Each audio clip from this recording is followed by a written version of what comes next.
ఎవరు చేశారు అన్నది ఒక్కసారి చెప్పావా?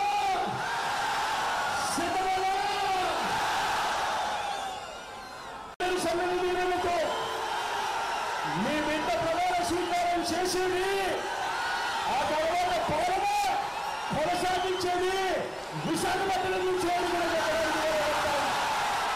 విశాఖగా పిల్లాడికి ఇచ్చే టెక్స్ట్ బుక్లలో బైలింగ్వల్ టెక్స్ట్ బుక్స్ అంటే ఒక పేజీ తెలుగు, ఒక పేజీలో ఇంగ్లీషు. అటు మోడీ గారు ఇదే చంద్రబాబు గురించి గత ఎన్నికల ముందు ఏమన్నారో ఒక్కసారి గుర్తుకు తెచ్చుకోండి. మనందరినీ కూడా కోరుతా ఉన్నా. పోలవరాన్ని తన ఏటీఎంగా మార్చుకున్న చంద్రబాబు గురించి అడుగుతా ఉన్నా. రాజకీయాలు అనేది ఏ స్థాయికి దిగజారిపోయాయో ఒక్కసారి గమనించమని అడుగుతా ఉన్నా. అంటే వారితో ఉంటే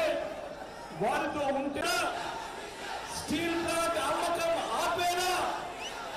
ఆ బాబు ఆ దత్తపుత్రుడు ఆ బీజేపీల కూటమిని ఓడించి నా తమ్ముడు అమరుకు ఓటు వేసి మొత్తం దేశానికి ఒక గట్టి మెసేజ్ ఇక్కడి నుంచి పంపించండి అని కోరుతా ఉన్నా.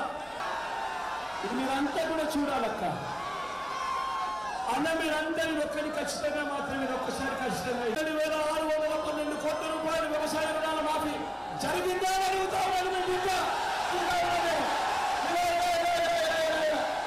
అంటే 60 నెలలు ఇంటూ నెలకు 2,000 అంటే 1,20,000 రూపాయలు. చెప్పండి, మీలో ఏ ఒక్కరికైనా ఇచ్చారా అని అడుగుతామని జరిగిందా అని అడుగుతామని. ఇవన్నీ జరగాలంటే ఏం చేయాలి?